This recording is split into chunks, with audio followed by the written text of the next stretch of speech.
So as I mentioned today, myself and Kate will be hosting our wonderful ICF Academy Season 2, Episode 1. I can't believe we are in Season 2. I didn't even know we had a Season 1, and here we are at Season 2. And before we get into it, I want to invite our good friend Simon to give us a little crash course on Zoom. Hold on. Hello, everyone. How you doing? I'm Simon from Venezuela, and I'm going to be providing a little crash course on Zoom. So, Gabs, can we have the next slide, please? Just be mindful of your control bar in the bottom part of the screen, and that's very important. The second thing that we need to be aware of is that on the right-hand side, you're going to have the menu, and you will, if you click participants, you're going to get the menu, and you're going to get all the people who's in the room. You can rename yourself. You can click on reactions on the bottom part of the screen. You can also raise your hand whenever you want. Provide any kind of emoticons or emojis that you want. And that is amazing because you can express yourself through technology. You can also click on the chat, and then it will appear on the right hand side, and you can ask questions. You're going to find translations there, and we're going to get a lot of fantastic information on that part. The next thing that you need to know is that you have to mute and unmute your microphone if you're going to speak, if you are in the big room. When you go to the small rooms, no worries, you can speak freely. Click on the camera if you want to be on screen, or if you want to be off the screen because this meeting is being recorded, just click on the little camera icon and your screen is going to go black, okay? The little arrow helps you to manage your preferences in regards to your camera, and the little microphone helps you to communicate with everyone, and it's next to the little camera. Oh, this was very, very quick. This is usually very quick. Thank you very much. And now I go back. No, before we go to Gabs, are we gonna play a little bit with the chat, Gabs? Are we gonna let people express? Just let us know in the chat. Where are you coming from today, please? So write down your country and just let us know where are you coming from to check if you get where the chat is. Vietnam, thank you, Lionel. Okay, Hanoi, Vietnam, Turkey, Canada. Okay, Las Vegas. Now this is going crazy. Very much. Thank you very much. This is fantastic. And now go back to my friend Gabs. Thank you so much.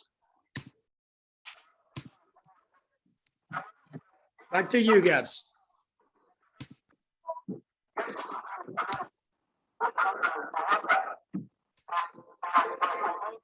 We cannot listen to you. Something is happening.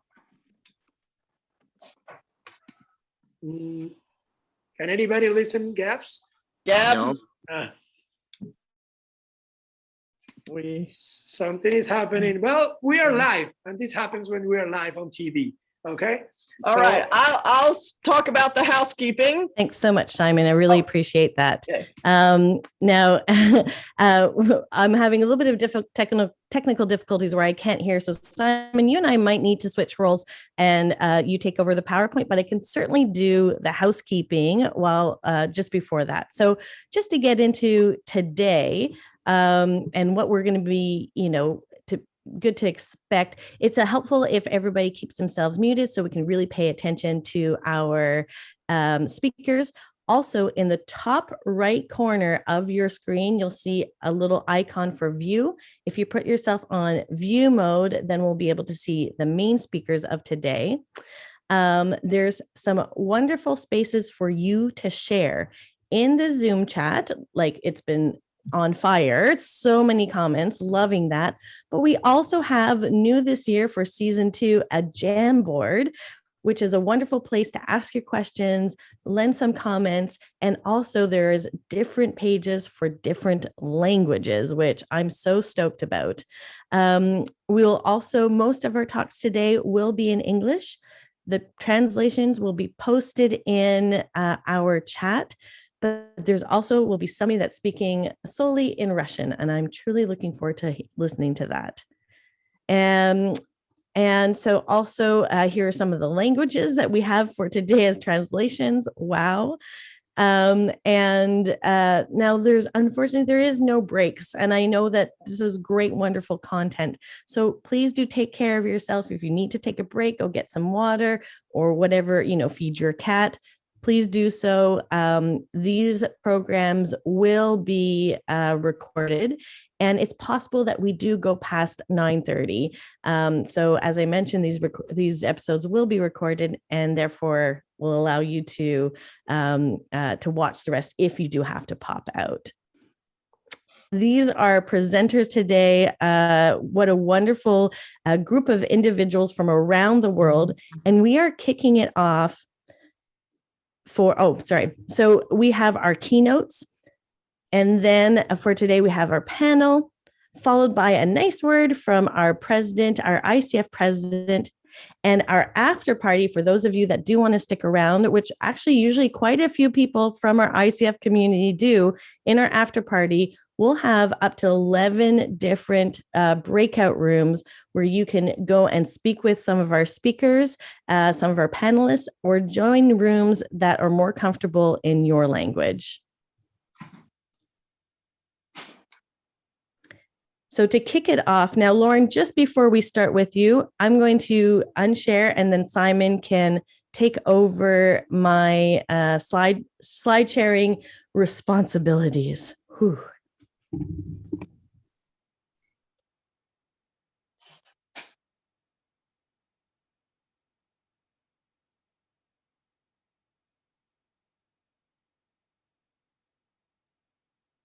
Okay, so this is a share right now, and we're going to go to Lauren. So Gabs, back to you. All right, great. You can go ahead and click forward to the next slide. So thank you for the opportunity to speak today. It is truly an honor to be before such a globally diverse audience that share a passion for camp and youth development. I'm excited about this discussion because it is one that likely resonates with us all, whether it's personally or professionally, and that is the emergence of Generation Z. Gen Z, digital natives, iGen, NetGen, Zoomers, or the Homeland generation. This is a cohort of adolescents and young adults born between 1997 and 2012, 10 to 25-year-olds, a generation of some 72 million young people who are likely both participants in your camps and your programs, as well as part of the staff that you are managing. They are a generation that is shaking up the world with their distinct values, interests, and perspectives. So I want to start by briefly describing the utility and limitations of this approach, thinking in terms of generational cohort theory. Then I will summarize with 4 key overlapping themes that I think can help explain some of the most significant behavioral trends we see in this cohort.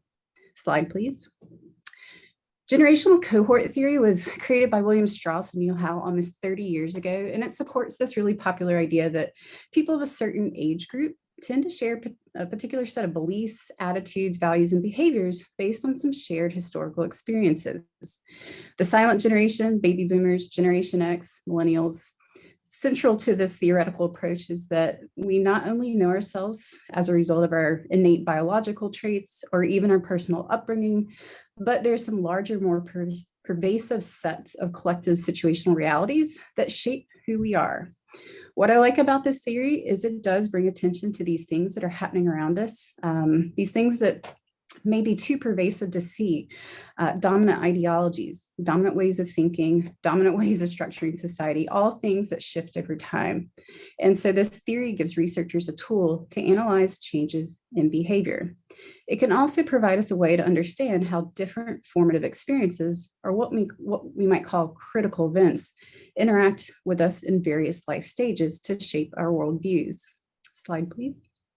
A critical event or defining moment for a generation is one that they remember, they understand, they attach powerful emotional memories to. And these emotional memories are most often feelings of fear, vulnerability, uncertainty about the future, but can also be feelings of extreme optimism, hopefulness, things like the Great Depression, end of apartheid, World War II, Indira Gandhi's assassination, the fall of the Berlin Wall, the African-American Civil Rights Movement, 9/11, Y2K, et cetera, et cetera.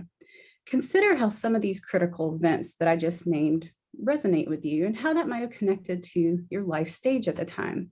I was 17, a senior in high school in southern rural US when 9/11 occurred.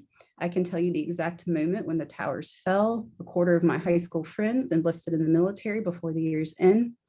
However, outcomes of these critical events and moments aren't just exact, and they are very subtle and often not so subtle with long-term effects. With 9/11 came increases of patriotism, but also nationalism. It rocked perceptions of US exceptionalism. It also created feelings of insecurity, rises in overparenting, xenophobia, racial profiling, and state surveillance. These critical events also demonstrate the weakness of generational cohort theory. These events are culturally and socially situational. How we understand a Gen Zer in the UK compared to a Gen Zer in Thailand has extreme limitations. In a survey by Emerging Markets, a think tank of over 18,000 professionals and students from 19 countries across 3 generations, they found a number of important differences across generations, but countries as well. For example, when it came to the issue of how important personality fit is in the workplace, millennials and Gen Z respondents were more significantly concerned about this than their Gen X correspondents. However, it was also distilled that Japanese and French Gen Z respondents were significantly more concerned about others in their cohort from different countries. This is to say, by definition, generational cohort theory overly emphasizes generalities among cohort members, yet there's a large, complex landscape of factors that can influence these same deeply held values, beliefs, and behaviors, such as culture or national levels of affluence. Slide, please. So a final caveat of how we frame our study of generational behavioral trends. If you're sitting in this audience, you're likely a member of an older generation, and there's a good chance that you've joined the ranks of every generation before you who has bemoaned some aspect of a younger generation. If you have said something along the lines of kids these days, or in regard to what they wear, how they communicate, how attached they are to their phone, their work ethic, their values, we tend to overemphasize these differences as problems and equally unfairly attribute these differences to individuals themselves, as opposed to recognizing the ways that the environment, the context, and these critical events have largely created the next generation. We've contributed to their shared behaviors.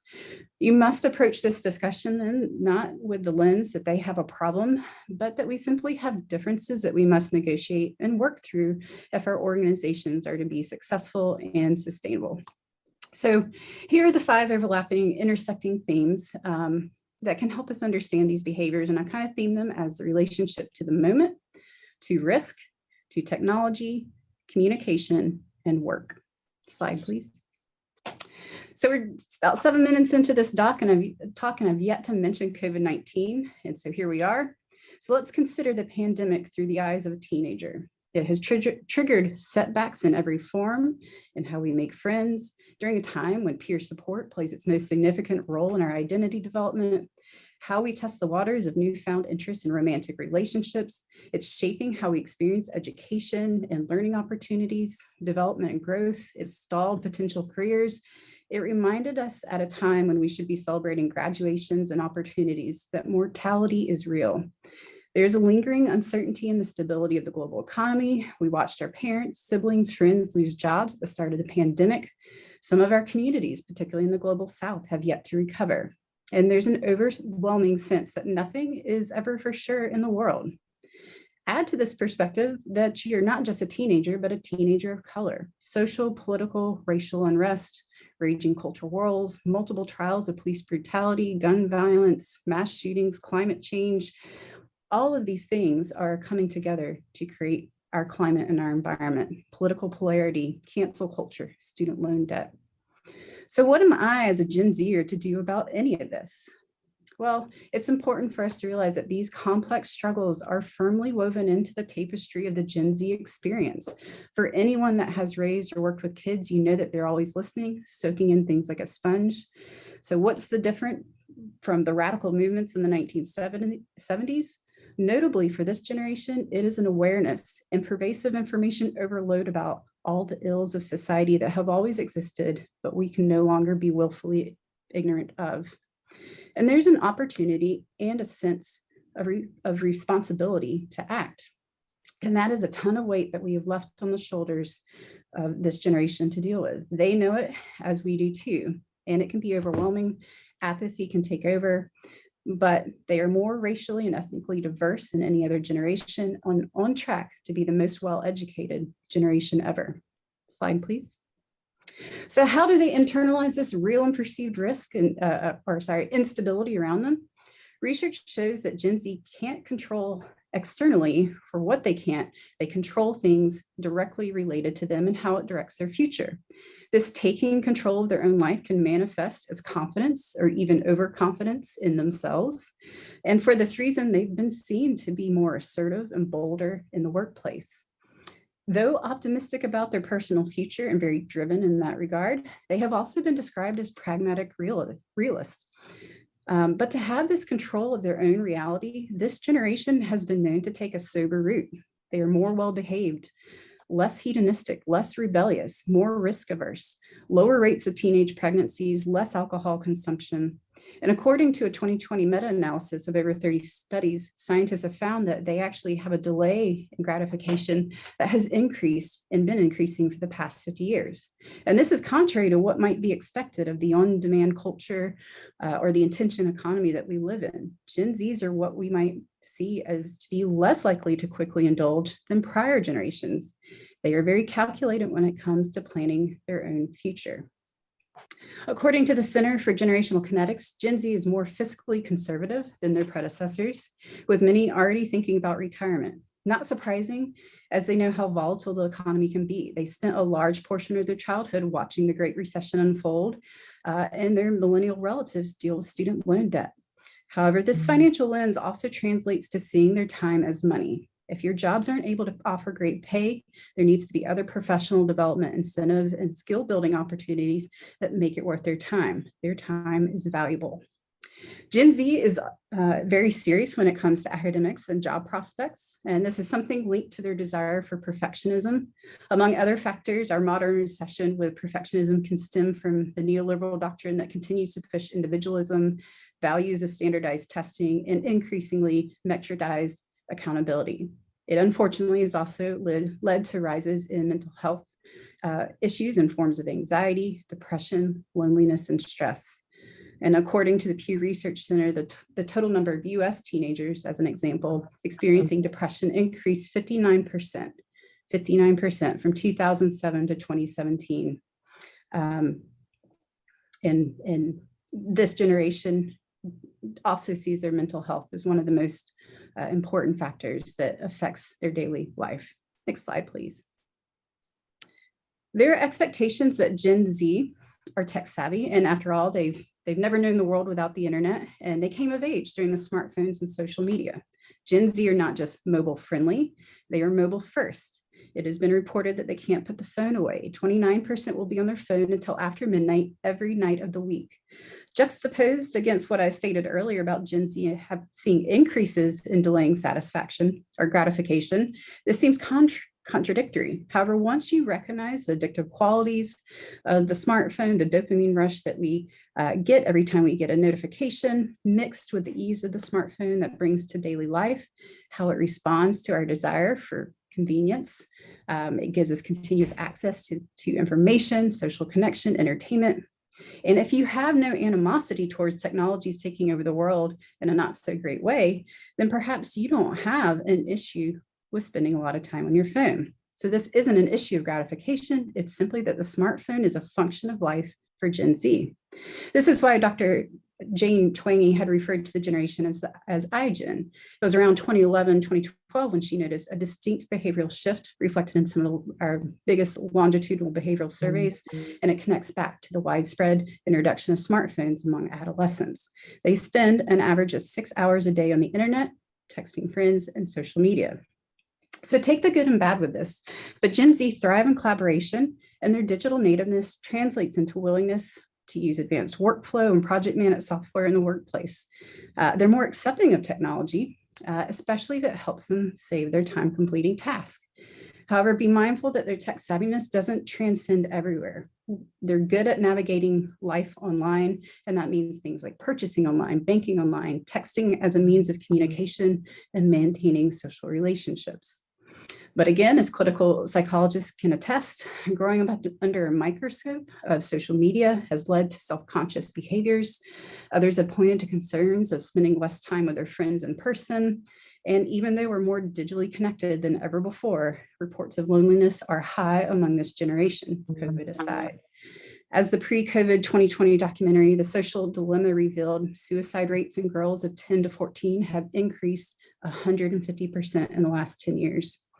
Perhaps it can be debated as a confluence of factors, but technology is absolutely a defining feature shaping the behavior of Gen Z.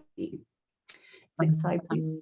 One of the most significant issues that has been raised, however, is communication with Gen Z, which is related to the social codes that they have devised for shorthand communication. What if I told you, okay, K, okay, 2 letters, and KK all meant something different in the eyes of Gen Z? And then what if I told you that Gen Z sees emails antiquated because it is too formal and structured? Why do we still need formalized emails that take too much time to compose when a text message would do? By the way, K is considered mean, closed off. Okay, 2 letters, may be received as passive aggressive. Okay, written out longhand, has a tone of sarcasm or doubt, and KK is the simple communication for message received. KK. So knowing that this brief phenomenon of okay boomer that rose to fame in 2019, this might all make a little bit more sense. It was a passive aggressive retort to older generations that were condescending to this generation. So be careful, because if you are caught trying to fit too hard to fit into your Gen Z colleagues by using their own language or wearing their own clothes, they may call you chuggy, which is Gen Z lingo for someone who's uncool and trying too hard to be trendy. Next slide, please. One of the most interesting departures that we see rocking the workplace is how Gen Z views work and their commitment to protecting life-work balance. There was a recent New York Times article that gained a ton of attention recently. It was called "The 37-Year-Olds Who Are Afraid of the 23-Year-Olds Who Work for Them." And it was telling for a number of reasons about their relationship with work. As one respondent who owned and managed a tech company reported in this article, he said, "These younger generations are cracking the code and they're like, hey guys, we don't have to do it like these old people tell us we have to do it. We can actually do whatever we want and be just as successful." So where does this come from? This is an important and maybe even more global idea. Again, Gen Z sees their time as valuable. They also see life as too short to put up with toxic behavior or poor working situations. They're not afraid to tell the boss no. And so what you might see as a rite of passage for grunge labor and entry-level worker, everyone needs to have this experience, they will see it as a non-negotiable barrier to the job. They may come off as entitled, and it might be a sense of entitlement, or it may be them protecting their life-work balance. And it should also be noted that when it comes to communicating feedback from a manager, you need to provide feedback that is short, often, and in person. So Gen Z have also taken note that they have options as well. And this really directs how they act in the workplace. Side hustles, which may take the form as being an Uber driver, an Airbnb host, online investor, or other creative ways of monetizing services, means that Gen Z doesn't feel compelled to move vertically through the workforce, starting with those entry-level positions that don't come with enough pay, benefits, or appreciation. They are prone to taking higher risk with alternatives that also promote autonomy. And some have even called this generation autonomous. Many are known to follow the motto of FIRE, which stands for financial independence, retire early. Remember, fiscal conservation, but socially progressive. Thanks to COVID and advancing technology, there's a growing campaign for rethinking being at work towards this home-centric model of work. Gen Z is very comfortable with technology, and some of them know no other way of working or learning except remotely. They are also pushing the boundaries on work structures, not inclined to support firm schedules, but schedules that support their lifestyle, individualized. Combined with the confidence and boldness we spoke of earlier, they are just simply not shy to ask for mental health days. And based on the increases in mental health issues across Gen Z, perhaps we should be thankful that they know to ask for help. So in sum, the relationship to the moment is one that raises our focus on the overwhelming and complex climate that Gen Z are growing into, the relationship to risk in response to instability all around them, where in return, they want to control as much of their life as possible. Their relationship to technology can't be understated. Technological integration is an assumed part of daily life for them, and they don't see an issue with that. As a result, they are communicating differently and in more informal means in the workplace. And finally, their relationship with work is one that is more on their terms and can be driven by this desire to be autonomous and to protect their very valuable time. That is all I have for you. Thank you very much.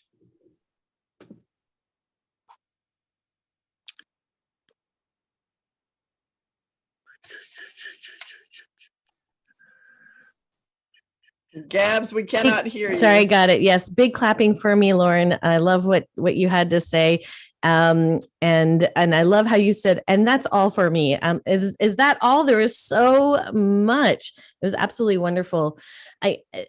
In what you were saying, so I work with my mother, Jackie, and she was talking to a parent who was was having a hard time understanding the anxiety that her daughter was going through. And one of the things that Jackie said, and, every once in a while, she has quite a brilliant little thing. She said, my generation and your generation are part of a generation of certainty. Their generation is a part of uncertainty. And I think that the piece that older generations want to know is how to best support this generation in such an uncertain time. And one of the hope is not necessarily a guarantee. Hope is not something that we can just give out.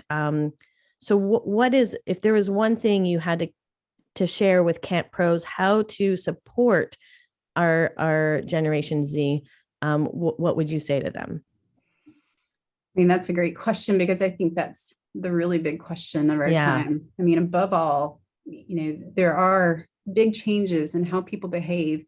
If you're in a time of optimism and just endless possibilities, that really shapes how you might view your life within the workplace. But if you are constantly around the instability that our current climate provides, just think about how you might internalize that. And that becomes really part of this kind of internalizing, what am I in control of?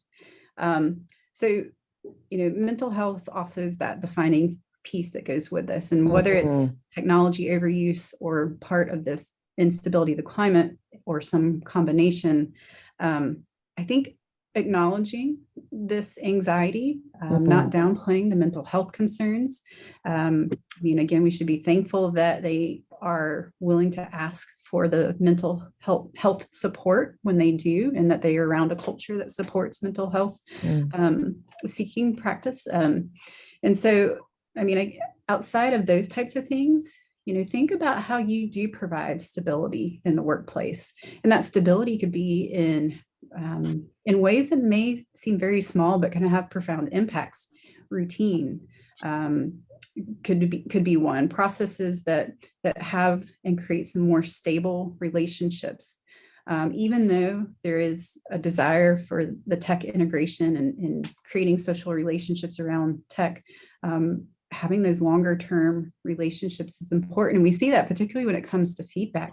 They want in-person feedback, and they do need really intimate relationships with adults other than their parents that can provide some of that moral support. So being both a boss, a manager, but also someone that can create a relationship that supports their whole being is really important. Short, often in-person conversations to create that stability and routine. Lauren, I want to say thank you so much for your time. What a way to kick off our first episode in our second season. Thank you again. I'm going to pass the microphone, metaphorically speaking, over to Kate.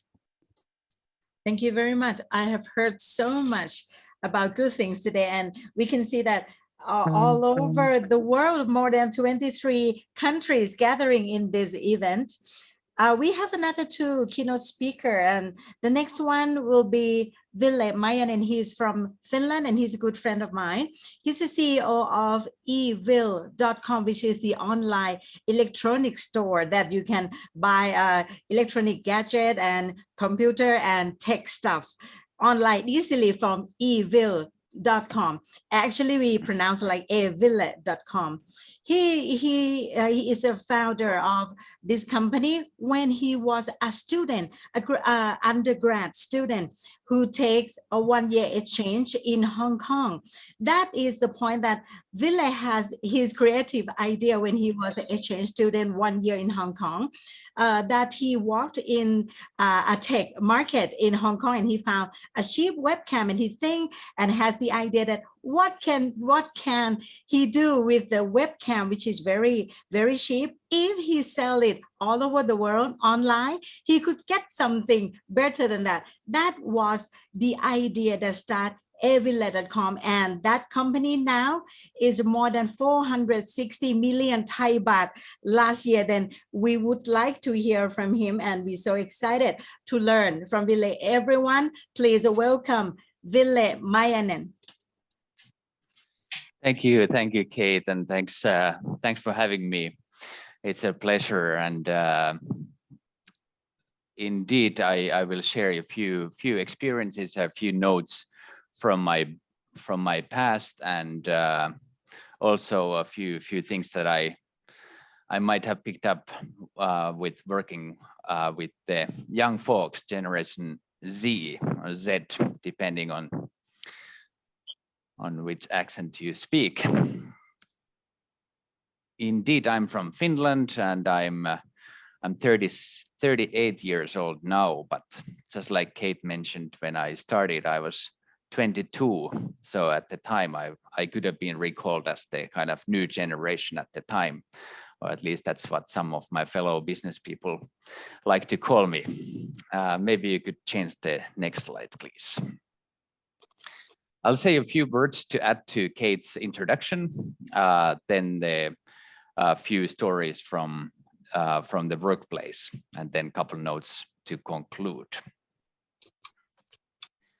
So I did start my own business after doing a few experiments with the web cameras.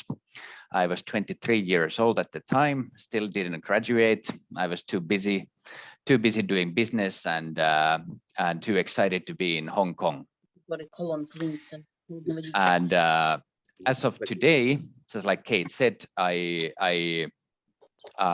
grew the business to size of 45 employees and 14 million euros in turnover. Today, I have an office in China, Hong Kong, Thailand, and Finland. And that's how I got going.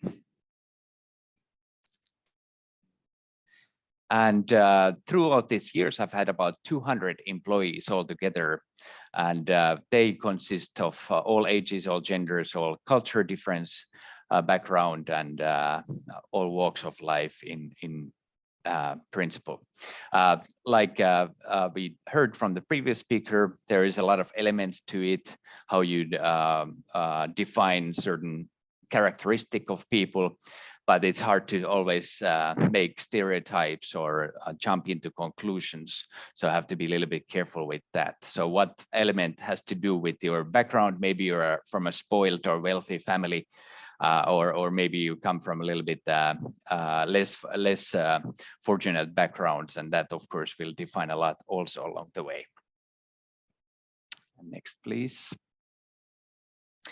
But maybe the key question with working with the Generation Z young folks is, of course, how to get work done. As a business owner myself, this is my most concern.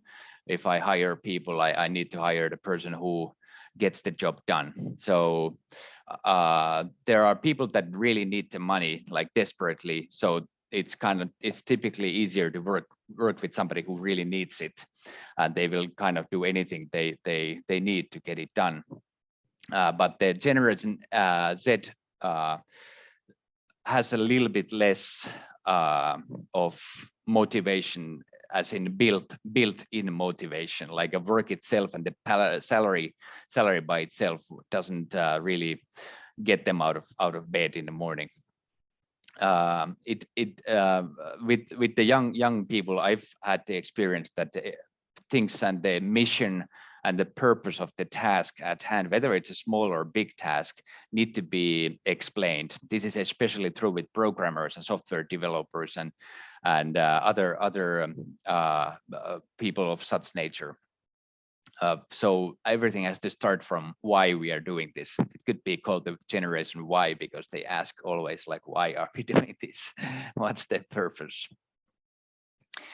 Just like we heard regarding the autonomy, there is demand and high expectations to be able to influence their own work. As in the best way to get the most out of the young people at workplace, in my experience, is to set a target, set an objective, and then come back a few hours later to discuss about how this person is going to get to the goal. And then this is the kind of most motivating and most likely method of getting to the objective. Just like we heard, it's very, very important to give feedback about the performance. So I've heard this young people come to me that they are worried about it, that they're doing something wrong or anything. But it's simply just that people forget to follow up, forget to ask, like, how is it going, or whether they need help, or whether they are on the right track or not. So it's very important to go give feedback and listen to feedback as well. Another thing very typical for the young people is the consent for ethics, moral, and environmental aspects. So if we want to get the most motivated young people on board, we have to have a little bit bigger picture and bigger vision as our company purpose. So it would be difficult to get the young people to work behind some business that is not sustainable for those elements. And yeah, last thing that I wanted to bring up was the how it translates into recruitment.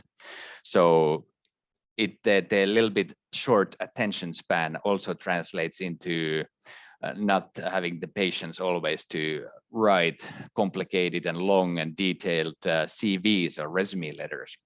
So this can be a problem because we need employees, and we have a standard process and procedure how we typically recruit people in the workplace. So we typically ask them to send us the CV and proper job application. So a lot of times they're full of spelling mistakes because the young guys, they work with their phones, so they don't pay attention to the grammar. And a lot of times the CVs and things like that are not very, very carefully done. So this creates new challenges, but also opportunities. And if you are willing to accept walk-in interviews, or if you're smart enough to develop some apps, mobile apps or something for them to like make it a game, make it a little bit like exciting thing what to do with their phone before they go to bed. They can apply for a job, or they can comply or submit a small task or certain things like that. So it's not really a problem at their end. It is rather a challenge at our end as employers and business owners.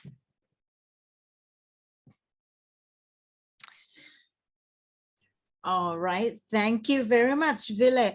It is the thing that I have in my mind about the young generation, that we love the energy from them, and we would like to learn many things from them because they think different, they act different, but we understand that even different generations, we can work together easily and we can learn from each other. We can learn from the experience, or we can learn from the creativity that is from the Gen Z. And I have the question, when you run this kind of company, because you have many offices in many countries and you work with many nationalities of your staff, is quite international company as we are friends and I know of.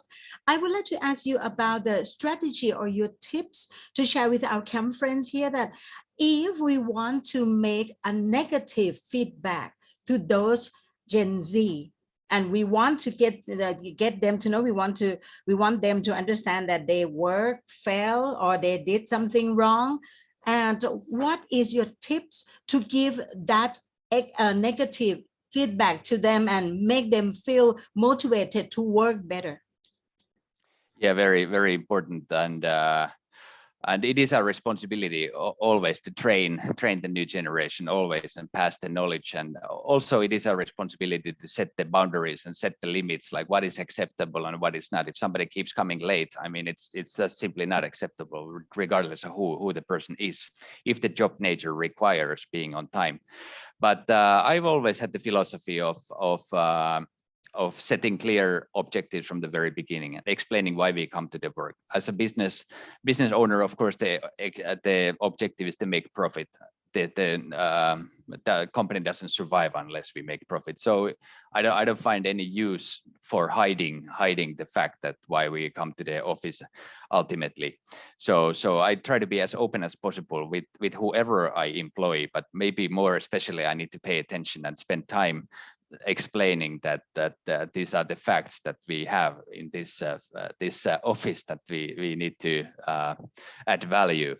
So therefore, when the objective is set clear and the plan is set clear and the job at hand, I think it's easier always to come back 1 week later or 1 month later to explain that why. What is the result? If the result isn't what we expected and what we planned for, it's easier to discuss it because it's a fact base instead of a feeling that you just don't like me or something. It's a number against number, so that's easier. That's wonderful. We've learned so much from you, and thank you very much, Ville, for joining us today. Kiitos. And this is thank you in Finnish, so we learn new word again today. Kiitos. And after Ville, we have another one, which is very interesting, and I am excited to hear from her, Dr. Marina Kulachenko, if I am correct, Dr. Marina Kulachenko. She's from Russia. She's an associate professor of the Department of Psychology and Pedagogy at Oregon State University from Russia. I will pass this one to her. Please, everyone, welcome Dr. Marina. Марина, вас представили, пожалуйста, начинайте свое выступление. Здравствуйте, я приветствую всех, кто готов послушать меня. Рада поделиться. Marina, подождите минуточку. Dear colleagues, Marina's translation is provided to you into English language. That's why Marina will speak in Russian language, and you can read her translation into English while she's speaking. Thank you very much. Пожалуйста, Марина, продолжайте. Я рада поделиться с вами своими мыслями и расскажу о том, как я подготавливаю вожатых к работе и что наблюдаю в ходе занятий. В России накоплен достаточно большой опыт подготовки работы вожатых в лагерей. Долгое время все педагогические вузы наши сотрудничали с детскими лагерями, существовала вожатская практика, и таким образом поддерживалась связь поколений вожатых и осуществлялся обмен опытом. Но в 2000-х годах многое изменилось. В частности, существенно стало сокращаться количество детских лагерей.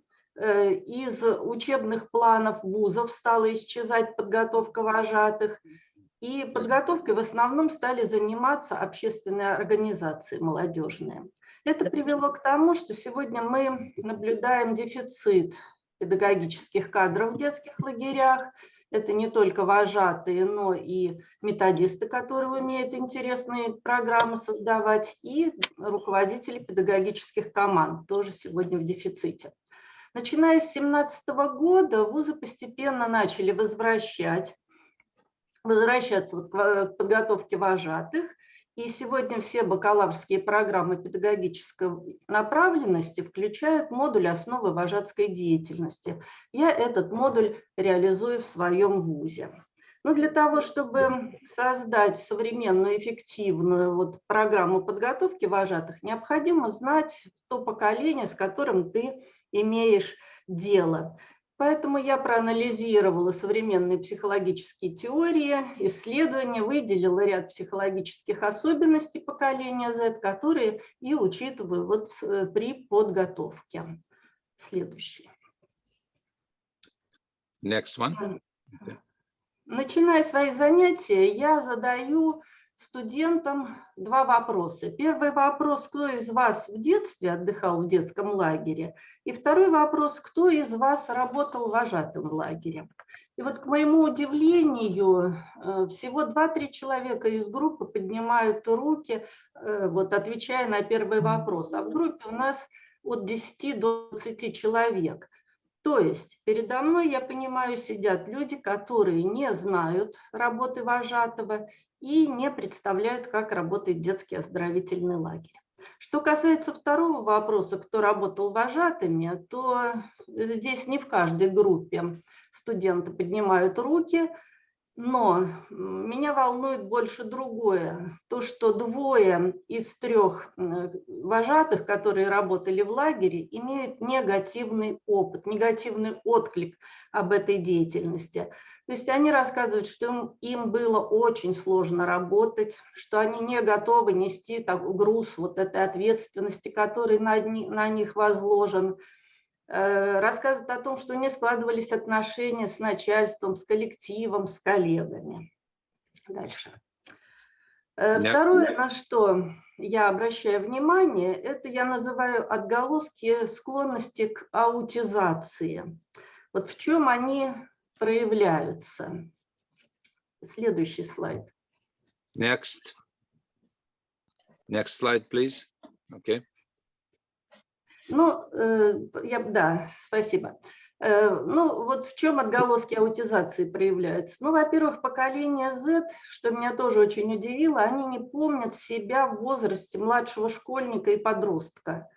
Они не помнят, какие у них были интересы, какие были желания, какие потребности были в этом возрасте. Очень трудно припоминают, в какие игры они играли с друзьями. А ведь именно с этими детьми этих возрастов им придется работать в лагере. Как они будут понимать друг друга? И второй отголосок аутизации – это отсутствие, я называю, вариативности решений и неумение анализировать.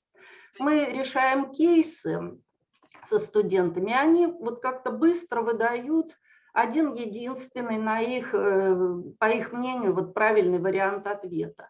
Когда я их спрашиваю, а почему ты так хочешь поступить, этот вопрос их ставит в тупик, они не могут на этот вопрос ответить. Тогда я задаю второй вопрос, давайте проанализируем. Тут вообще как-то апатия такая у них. А зачем анализировать, если уже я вам сказал, свое решение выдал? Следующая особенность, она тоже связана с отголоском. Это неумение брать на себя ответственность за свои поступки, инфантилизация. Эта особенность по-разному проявляется в разных ситуациях, но вывод всегда один. Во взрослых ситуациях поколение Z ведет себя по-детски, причем оно не осознает, что это детское поведение. То есть они перекладывают ответственность на кого-то еще, чаще всего на старшего, на более опытного, более грамотного человека, либо на какие-то обстоятельства. Но еще вот нехорошо как бы в этом поколении то, что для достижения целей они могут сознательно обманывать.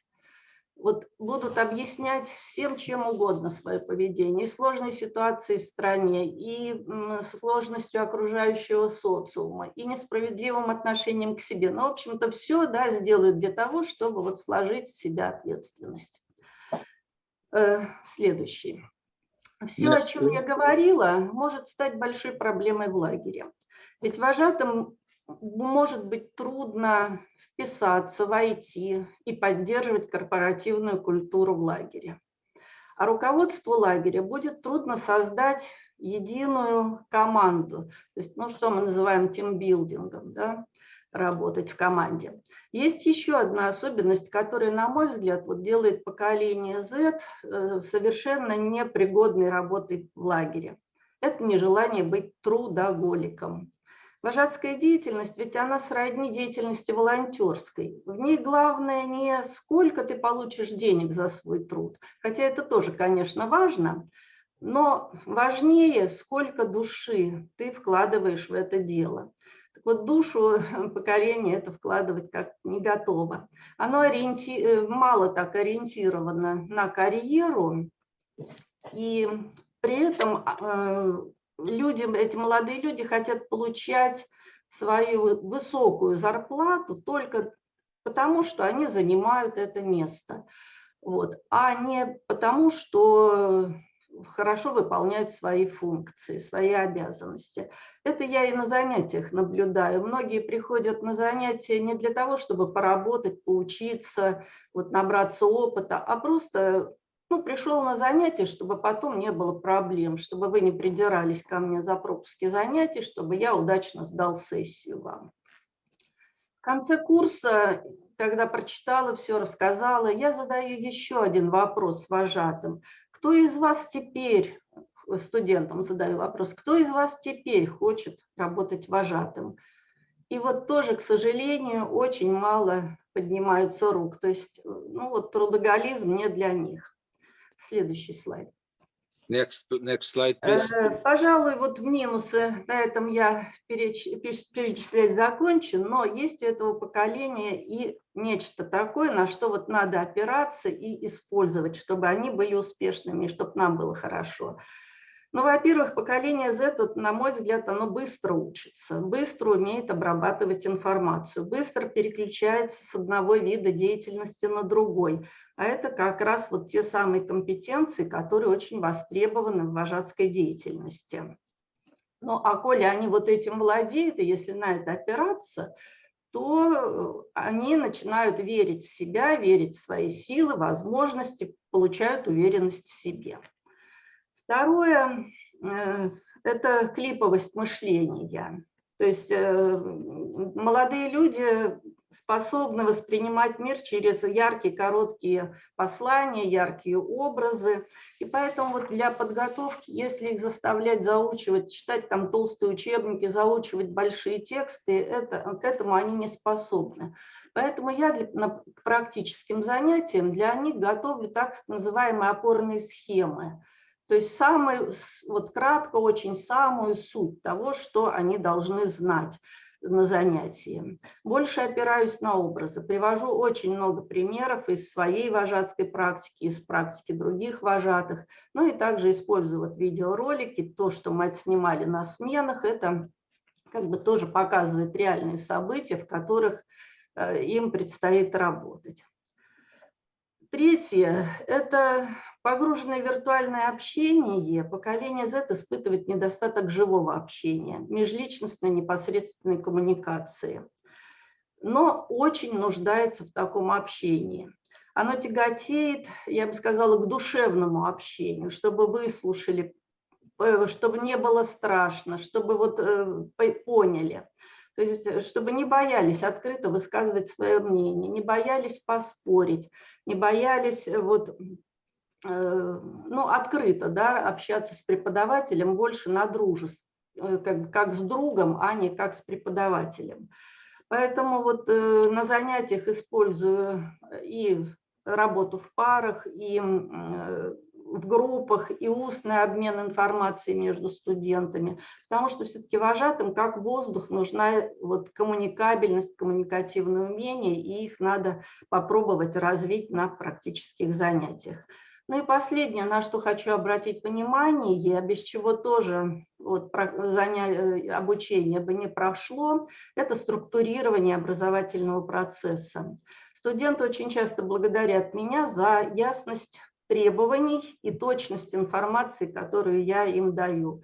Поколение Z хочет точно знать, что от них требуется, в какие сроки, и как эта информация должна быть подробной и очень четкой. Преподаватель должен разъяснить, почему нужна та или иная информация, и предоставить наилучшую возможность ее получения и использования, в том числе вот и через сеть интернет. И я бы сказала, что вот это правило подробных и четких инструкций, оно должно сохраняться и в процессе работы вожатого в лагере. Желательно снабдить вожатого, особенно в первые дни его работы, так называемыми технологическими картами, в которых кратко описаны все необходимые шаги и действия. И вот мы на занятиях такие карты с ними разрабатываем. Ну, более подробно в моей статье можно ознакомиться с материалом, а я благодарю вас за внимание ко мне. Спасибо. Thank you very much, Марина. Спасибо большое. So this is thank you so much for your presentation, and I have gotten some messages that some of the live translation was comical. Please share some of your favorites live translations if you would like. Our question to you and Valeria, if you could please translate for us, for Marina, is it sounds like Marina is saying that staff are needing to be more acknowledged as individuals. So how do we build that feeling that they are valued and seen? Уважаемая Марина Петровна, Габриэль, ведущая из Канады, задает вам следующий вопрос. Она сначала поблагодарила вас за выступление, за интересную информацию. Сказала о том, что ваше выступление было представлено в письменном виде, люди могли ознакомиться, но по техническому сбою какие-то комические трансляции, перевод совсем другого шел в техническом плане. Но, тем не менее, все, кто может, они могут ознакомиться с вашим выступлением на английском языке, которое очень хорошо переведено. Но вопрос после вашего выступления стоит в следующем, что, исходя из того, что вы сказали, вожатые нуждаются в более индивидуальном понимании и подходе. И вопрос, как вы, как преподаватель, должны построить такие подходы к вожатым и к молодым людям, чтобы они чувствовали себя, что они их ценят, что их работа видна как работа личности. Что вы делаете для того, чтобы увидеть, чтобы они поняли, что они значимые для этой работы? Спасибо. Спасибо за вопрос, я поняла.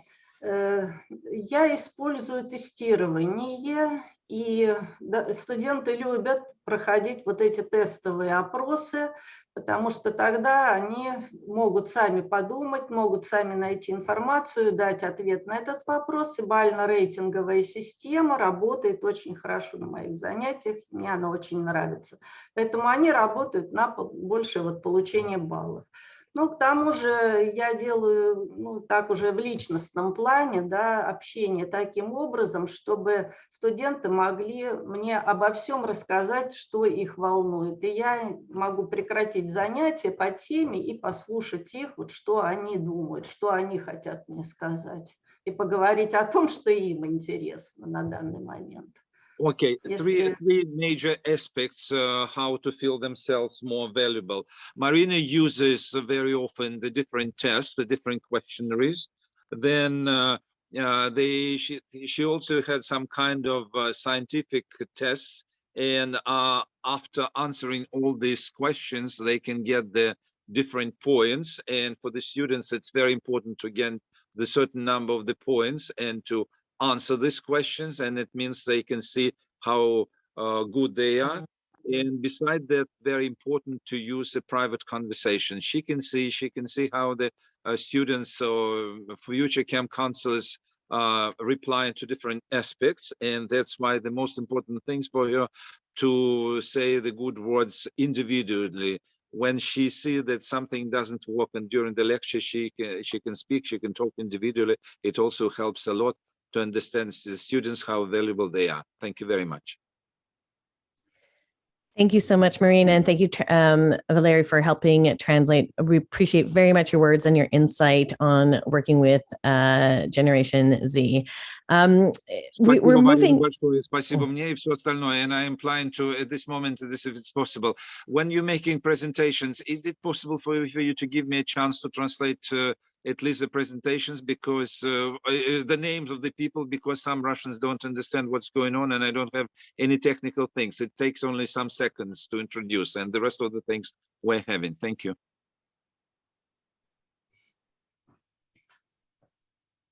Go ahead. The photos of the speakers are in the translated document, and so that will help people find which section that we're on. Okay.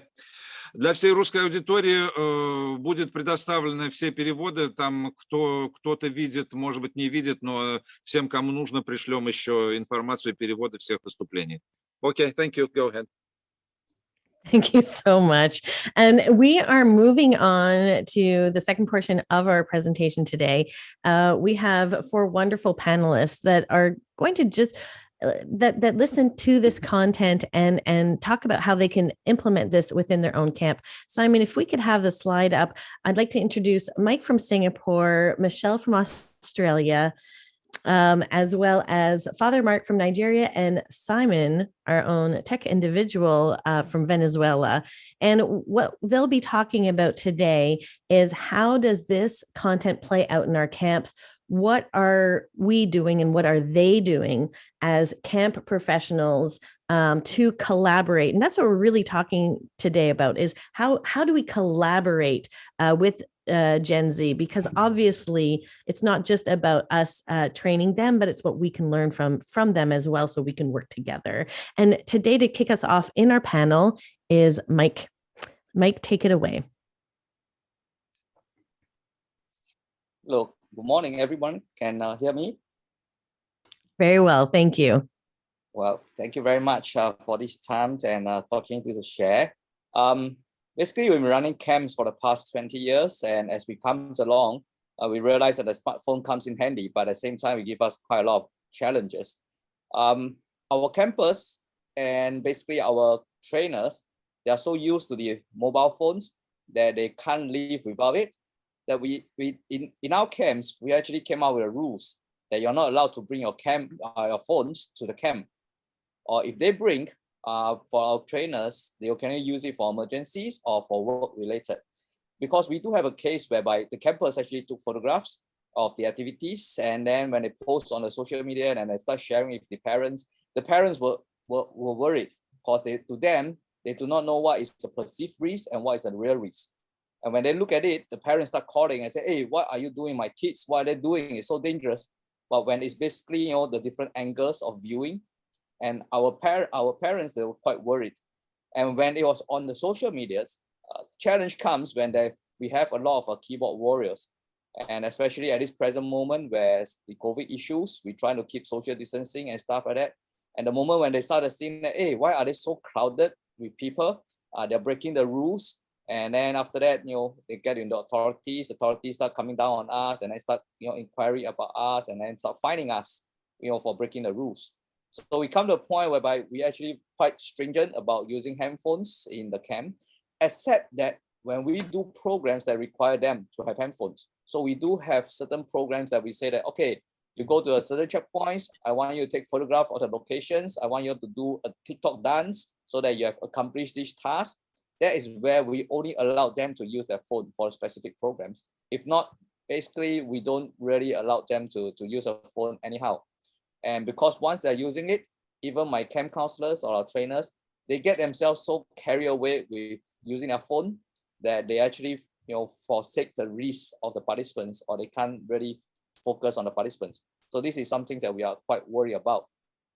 And the generations that we are working with, they kind of like really get into the social media, that they lack of their self-regulations or control. So what happened is like 2 years ago, we have these young kids that went into the zoo where the lions is, and they start doing a backflip so that it can be recorded and be posted on the Instagram. This is just for the grammar of it, but everybody is just, condemning it because it's reckless, mindless acts, and it's a social irresponsibility kind of acts. And they are young, they are like not 16, 17, they're almost like 20 years old kids.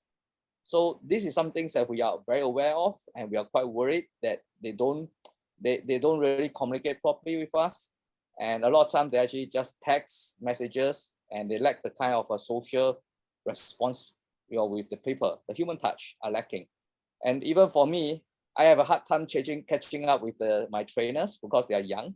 So they use a lot of a short acronym, which I have no idea what they're talking about, like okay, KK, KKK, all right, okay, all right. I was like, what? But that's fun because when they start to get to know their lingo, you become like part of them. They welcome you in. And so I tend to be like, okay, I'm a young guy now trying to learn from the young people. What are their topics about? What are they talking about? I didn't know about anything about TikTok, Instagram, and all the stuff, but I have to learn from them.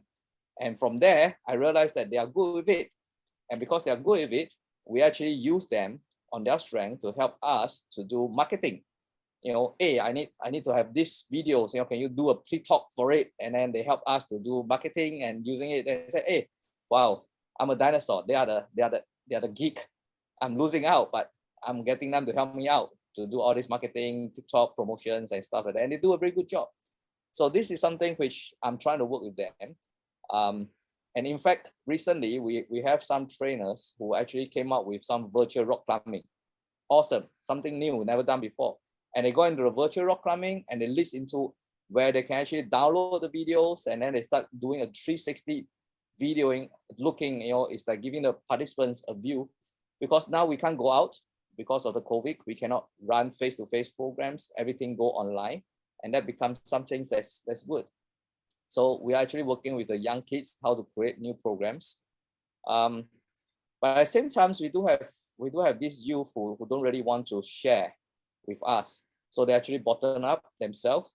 And what happened is recently, there's a lot of a suicide case increased because they are lacking kind of a communications with us, or personal communications. They rather bottling it up. So we are trying to move away and change some of the programs. And our programs, technically, we realize the youth are losing some of our basic skills, campcraft. A lot of them doesn't know how to strike a matches. They doesn't know how to start a fire, because back at home, they just press and the fire start. So when we do a camp program with them, we pass them a compass, we pass them a map, they're looking at us, they say, what is it? Why do we need a map and compass when I have a GPS? I have a Google map. And we're telling them one day the Google map will fail, your maps, no electricity, no your electronic stuff may fail you. You need to learn the basic, how to set a fire. And even our campfire has changed into like a concert now. Our traditional old songs are gone, so we have to live with it and learn from them and say, okay, you like Korean, now is the hit trend, Korean song, okay, campfire in a Korean K-pop sound. So these are things that we are changing in our camp program. Also, we are working with my new staff, because some of them, they come and they are quite overconfident pertaining to their work. They upsell themselves. They thought that they can know a lot of things in this industry. They think that, well, I do a counselor for a while, I'm a good people, good skills and knowledge. So we learn that not to just take wholesale, but we test them out. We test them out in their skills to see whether do they really know what they say. And we realize that some of them, their skills are lacking, but yet they're asking for high pay. And at this current moment, when COVID, everything is you're going back home, you work from home, they are basically enjoying their homestay, yet still drawing a salary from us. So these are challenges that we are actually seeing with these current generations. Like what Mario has said, a lot of them are not willing to be workaholic. This is something that we are facing now. So we are trying to fine tune and try to strike a balance with them, how to work with them on that. Yeah, thank you. Thank you so much, Mike. Really appreciate it. And what I love what you're saying is one of the ways to build relationship is to work in a collaborative way within the marketing and different programming. So thank you very much for your insight and the work that you're doing within the camp community. We are now moving over to Australia to chat with Michelle. Hello, thank you. It's so exciting to, I think, just work with a generation of both campers and staff who are confident in who they are and what they want out of their lives, both professionally and personally. They recognize the value in their time and understand their worth in more ways than one. Gen Z are not short on opportunities to pursue. So if you want the best staff, you have to offer great work-life balance and let them know that they can be really influential at your workplace and give them the space to do that. Remembering that it's not just about money anymore. So know your camp's values and your mission statements. Make sure they're set in stone because you'll probably be asked about them in your interview. But this all means that if they've chosen to work with you, that they're there for more than the money. So, so it's a great thing. This generation is definitely hyper aware that any mistake they can make could be potentially amplified within seconds on social media. And they can become cancelled with just one wrong move. So it creates the that risk adverseness. The unwillingness to bear the burden of responsibilities comes back to not feeling safe enough in their workplace to be able to make mistakes. So I've seen this in having incident reports not handed in, or near misses kind of just put to the wayside because they don't want to show that they've made a mistake. So this could be obviously potentially really detrimental. So it's important to create that safe space from the start and hold them accountable for their actions, but also give them the confidence to take those risks. In my interviews, I always ask my staff to tell me about a time that they've failed. I then go on to explain the reasons why it's a good thing to fail. By asking this in an interview, you automatically set up the expectation that it's okay to make mistakes and that it's important to take ownership and responsibility of those mistakes, but you can also learn and grow from that experience. So the unwillingness to become a workaholic. And so instead of how much money will I get from work, it's more about how much of your soul can you put into your work. So we're lucky in our industry that we put a whole lot of soul into our work. Gen Z are not willing to spend their time in a toxic environment. So expect those staff to voice their opinions and stand up for what they deserve. By creating a work environment where you can have those candid conversations and have that feedback, it will create an opportunity for really positive change. In the past, I've added debating into our staff training. The topic really isn't important. It's the chance to practice seeing a situation from a different perspective and fighting for that side, even though you might not necessarily agree with it. This has led to some really good debriefs and some bigger picture thinking, especially when you're dealing with campers who are having those kind of debates as well. In regards to communicating with staff in the lead up to camp, remember that Gen Z and emails don't work well. So instead of fighting this, I suggest compromising with a new way of communication. The most successful communication tool that I have used outside of camp is an instant messaging platform that's also professional. So I use Slack, but it's just basically a way to have those communications, leave your emails to clients and that kind of thing, and you leave your internal communication as an instant messaging, but still on a platform that's professional. So instead of having those Facebook messages or texting, you have that instant messaging system, but just on a professional platform. So as we learn to shift into a more digital world, remember that they are learning to shift. We're learning to shift into a more digital world, but they're also learning to shift out of a digital world. So I think that's where our industry in particular can be really influential to this generation. And we're very fortunate to be one of the only industries that thrive without phones. So we really need to play into that too. So time and time again, I hear from both campers and staff how amazed they are about the relationships they build when they don't have their phones. This isn't always an easy transition for young people. So I think it's just important to stay patient and try and empathize with them as much as you can. Thank you. Michelle, thank you so much. Work-life balance. Tell me about a time, you failed. All of these things are such wonderful tips. I really appreciate it. And I love your final message about empathy. When we can lead with empathy, then we can get curious about the individuals that we are working with. And you're so right. At camp is the most wonderful place to do that. Thank you so much. And from Australia, we will be traveling all the way to Nigeria to visit with Father Mark. Thank you very much, Gabby. Good afternoon, everyone, once again. I'm Father Mark from Nigeria, and it's a real pleasure being here this afternoon, sharing my views on working with Gen Z and how we try to embrace them and accommodate them within our camping community.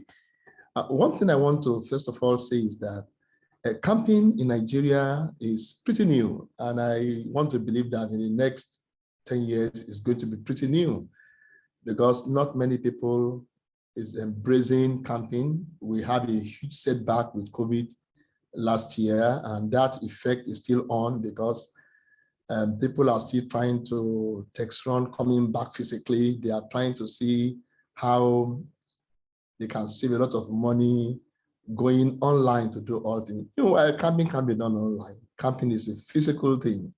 So basically, when we therefore see our Gen Z coming to us as camp staff or camp counselors, we have this basic understanding. One, the basic understanding that in our climb here, value is a core thing for us. Value expresses a lot of things that we do, and we hold values very, very tenaciously. And that plays a lot of role into how we see the young people, especially the Gen Z, when you come to our camp, either as staff or as volunteers. So we understand, first of all, that no young person comes to this world with any value. No young person also comes to this world with a phone in his hand, with a laptop on his or her laps, or come to this world with any technology. All these things we talk about, they met in the family, they met in the society. The society gave them what they grew up into. Is a society, the Gen X or the millennials, that created the telephone, the handset, the laptops. The manufacturers of these technologies are not Gen Z themselves. They are merely users. So the main people who determine what they made, what the Gen Z uses, are the adults who are now in their late 30s, late 40s, the Generation X millennials. So when therefore we see the Gen Z coming to manifest what the parents says they were, what adults says they were, then there must be a deep sense of understanding from us who are working with them right now, who are collaborating with them to assist them to understand what they are and allow them to fully come up to full potentials of those characteristics that they are manifesting that parents have said they are. You can imagine when they say, for instance, Gen Z are perfectionists, they want to be the best. Of course, that is what parents say they are. Because when they were kids, parents will always affirm them. Nobody wants to say, oh, you are wrong. Nobody wants to say, oh, you made a mistake. If I say, oh, that is good. Oh, that is correct. So they grew up thinking that whatever they do is okay. Whatever they do is best. So when they now come to a realization, their reality, that there is no perfection actually, they felt that depression, they feel discouraged. Then we have to understand that and try to bring them up to say, no, you are okay. Even when you make mistakes, that is all right. That no perfection in this life, perfection is always found in heaven. Again, the role of religion, the role of the society, of family is key. So when we combine all these factors, the factors of the presence of God in their life, the factors of the parents in their life, the family life, it simply helps us to embrace them and understand how they work. Because of that, we see our Gen Z showing a lot of enthusiasm, a lot of confidence when they are given a task at the camp. And because they show this initial enthusiasm, they soon realize that they were burnt out. They are burnt out because they lack adequate capacity. Again, going back to the problem of the society, the school system that is falling, the system not working properly in Nigeria. Gen Z are not properly prepared for this task, the thing that they are equipped to do. So when therefore they begin to feel not adequate in carrying out their responsibilities, we must let them realize that that is okay. Let us come back again and keep trying. So we put in therefore every activity that will rebuild capacity, that we keep training. So we keep training, we keep saying the same thing to them to say, no, this is how to do it. This is how you must do it. This is the way to do it. And they listen, and then they move on.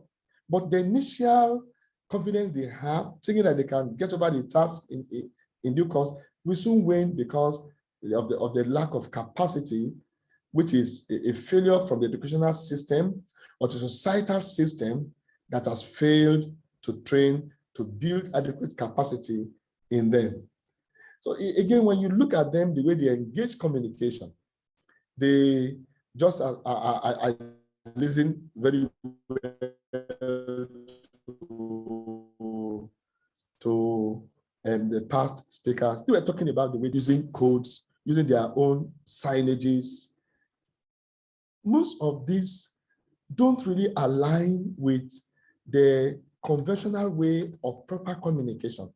And because value is key to us, the goal of our camping activity is proper education of the young person, of the campus. And of course, even of the counselors or of the camp staff. So when we see Gen Z communicating in those ways that is not really educating themselves or educating others, we try to discourage it. We don't really encourage it in a way because the end result is will be not to educate. So we emphasize the need for them to communicate properly so that the end result will be their own education and the education of the campus that they are entrusted to their care. Our experience is that it is really difficult to entrust campus to the care of Gen Z. Very difficult because Gen Z themselves, they need to be supervised. They need to be taken care of. So when you leave campus to Gen Z, you will see that they show low concentration and alertness at work. They are quick, looking for every ways to run back to their phones because when they come to camp, when they come to work at camp, we don't allow them to come with their cell phones. They have to drop their cell phone together with even campers, put at cell phones. But you see that their mind is at the cell phone. Their mind is on the social media. So the level of concentration at work dwindles. They are looking for every opportunity to quickly go back to their social networking, to send messages, to check messages, to find somebody to like what they have posted, to like somebody has posted, to get affirmation from their friends. And all these things you could see reduce the level of concentration they will have at work. That means that we have to put another extra time to monitor the Gen Z that work at camp. When you put all these things together, therefore, we see that there is a need for a deep understanding of this generation, the Gen Z, which actually they are the products of the generation X and millennials on what they have created in the society.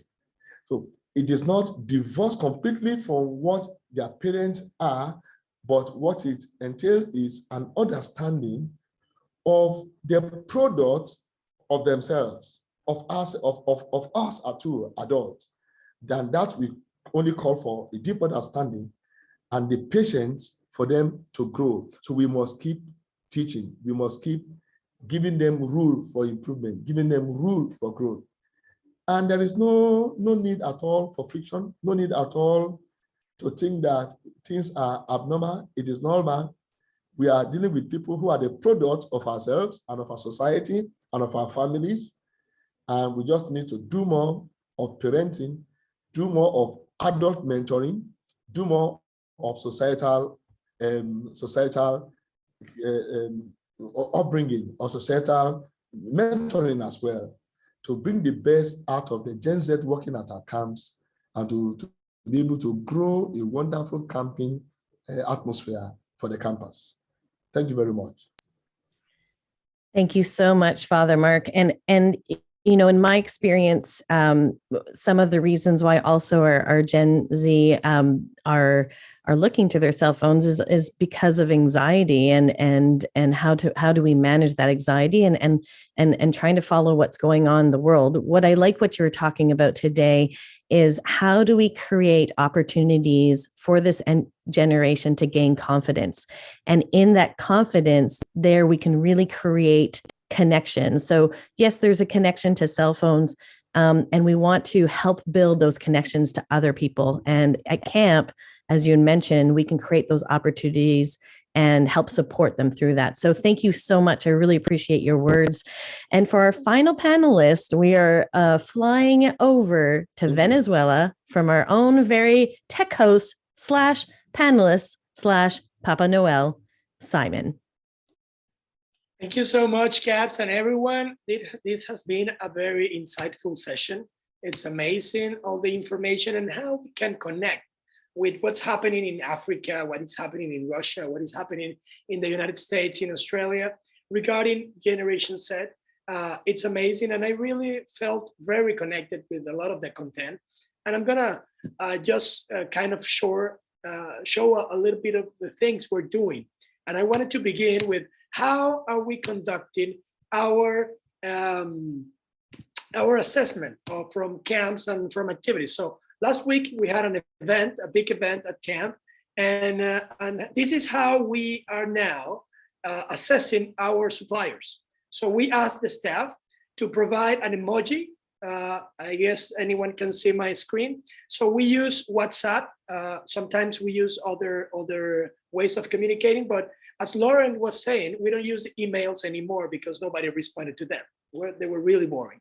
So we use WhatsApp, and this is our customer satisfaction poll or assessment, and this is our staff. So our staff puts an emoji in there, and now we can check which supplier we can bring back and which supplier can keep working with us. So all the staff answers this kind of information, and this is part of the things we're doing to connect with them easily, not providing this very difficult information.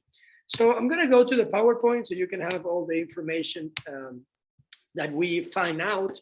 I'm located in South America, but I run programs in Australia. I run programs in China, the US, and in Mexico. In the last 10 years, I've been in all these countries for at least 6 months and doing different things. So what have we found out in our practice? Well, sometimes they want this job, the camp job or the outdoor education job, as a stepping stone for the future, for what they want. And this is a way to acquire these skills that you need for the future. Also, as everyone has been saying, they want to be recognized, they want to be valued, and they want to receive proper feedback, okay? One of the things is that we have found out that Generation Z wants to be challenged, and they want things to be difficult sometimes for them to feel valued. Also, they want to be heard, and they want us as a camp to use TikTok, Instagram, emojis, and stickers. We do a sticker war as well with the staff. Sticker wars is everybody sends their favorite stickers, and this is a way of hearing them. This is how we tell them, like, our ears are open and we want to communicate the way you want us to communicate. They also want to spur change. They want things to be different, and that's fantastic because we do a lot of volunteer work, and they want opportunities. They want a clear path for advancements in your company, in your camp, or in another organization. They want benefits, but they don't only want money, and everyone has been mentioning this. Money is important, of course, because you pay stuff with money, but they also want to show they are able. They want to be able to compete, to receive advancement in regards to the professional growth. Like, you were a junior staff, now you're a senior staff, now you're a coordinator, or you're something else. They love gamification. We do a lot of games. I can show you an example at the end. For example, we send a picture from the staff and we tell them, like, put the caption, or what is this person saying to this other person? So they like this kind of games in our formal communication. And this is a way to understand the way they are thinking and also to have fun. They want, of course, a reward for their performance and recognition, mostly not money, but recognition in front of everyone, or something. They want to get paid, of course, but they use their money most of the time. And this is a little different from what Lauren was saying, and this is from our research. They feel that to buy a house or to buy a car, it's something that is far-fetched. So they use most of the money, and this is from what we get, in things that they can get right away, like concerts, like trips, like anything that they really feel it's going to bring them some joy. Okay, so what are the challenges they have found out from ourselves? And this is what they say: you are not doing this. So we ask them, like, what is missing from our leadership for you to feel more comfortable at camp? And they say, well, I want you to tell me that I'm efficient, how I can show you the way I have these capabilities. The other thing, they don't want to feel like a number. They don't want a standardization. They want things to be adapted to their own self. They want to receive the proper feedback, so they want to be able to use this feedback. They feel sometimes that there is too much ego between themselves and between some other people. So there are some professional jealousy, and we need to address this. They are uncertain about the future, and this is what we've been talking about, their uncertainty, and they don't want to feel disposable. They tell us, like, well, sometimes if I skip one day at camp, somebody else comes and do my job, and they feel, and this makes them feel disposable. And the last thing, they want to have access to simple things. I don't want $1 million. I just want $100 so I can go and buy this or get that. So this is something that we're trying to provide for them. So these were my couple of pieces of information. This is what we got. And make it easy. The key is communication. Easy communication, very short videos, voice messages, simple. That's it. Thank you so much. Thank you so much, Simon, for your lovely words, kind words. And you know what? I'm I am not Gen Z, but I also do not like emails. So if there's a way that you can make your staff lives better, just that effort as you're talking about making things easy, that lessens that gap between employee and employer. You're really trying to go that extra mile for your staff. I just want to say a big thank you to all of our presenters and our panelists, and that we are getting close to our ending. And don't go too far, because if you're interested for an after party, we have you covered. We have some wonderful breakout rooms with some of our panelists and our speakers. But just before we get to that, I'd like to pass this on to our ICF president, Valerie. Sorry. Okay, Valerie is also here. It's same Georgi here, Valerie here, so it's all counts. No worries. So it is a new pronunciation of your name. She said Harry, and it sounded like Valerie. No worries, it's okay. All people know. no worries. Greetings from Turkey. It's I took several notes, and I'm sure I will get big benefit of it. And greetings from Turkey. What a wonderful event. These types of gatherings are the best of ICF, because we can see many different ways to tackle issues that we have in common, and we can celebrate the good that can come from a well-designed camp experience. I would like to give a heartfelt thanks to each speaker, moderators, and camp professional responder. We thank each of you for being participants and for keeping the Jamboards and chat humming. I would also like to thank our behind-the-scenes team of Alexia, Sideri, Tamir, Professor Gwen Powell, Joy, Valerie, Simone, Pablo, and all other volunteers. So we have exciting events coming up in the new year. We kick off January with a look at innovation at camp, based on a recent think tank to explore what camp can be careful design. In February, our focus is marketing the camp experience. We will hear from some of the best minds about marketing and apply it to camps, plus give you the tools to lead successful Thanks to Camp campaign. In March, we will launch our first behind-the-scenes ICF camp study tour by visiting Delphi camps in Greece and learning about how to have your camp featured in our upcoming series. ICF is at its core.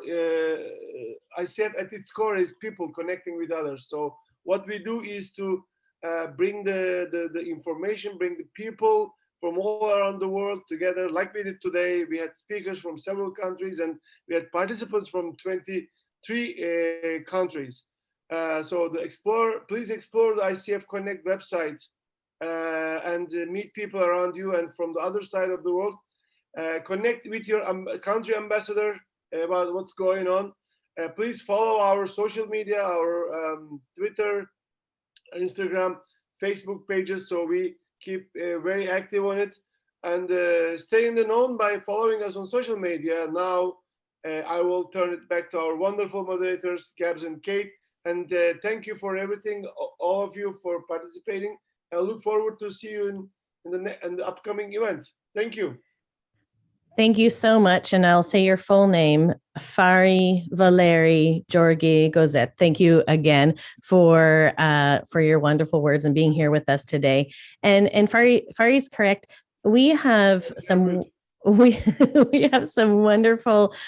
presentations that are coming up, some new episodes. And so on January 18th, don't miss Innovation at Camp. And where we are talking how to innovate your organization, what's next in these times.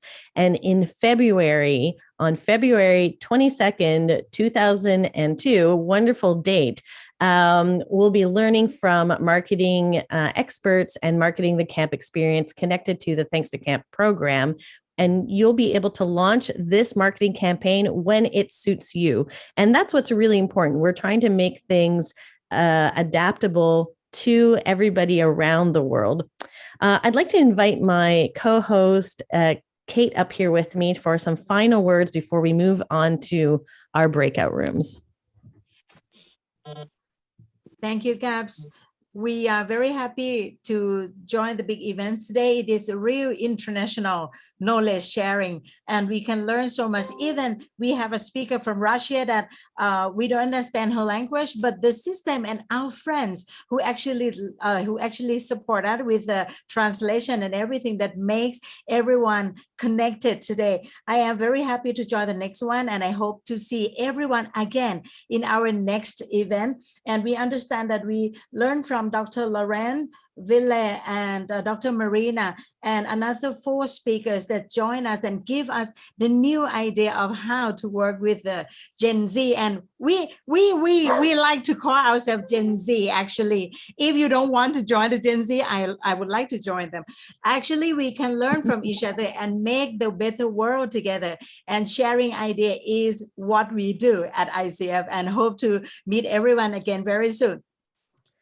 Thank you so much, Kate. And absolutely, what we're trying to do at ICF and ICF Academy is to bring us together, because we know when we come together, share information, we're making the world a better place, one camper and one staff member at a time. And I just want to say thank you also to my co-host and the people behind the scenes supporting us today. If you would like to help support us, please follow us on our social media feeds and also fill out our feedback. You'll be receiving a link in email for our feedback. That would be really, really helpful for us to know what you would like to get out of these sessions. We truly want to support you the best way that we can. I believe we are at that time for an after party.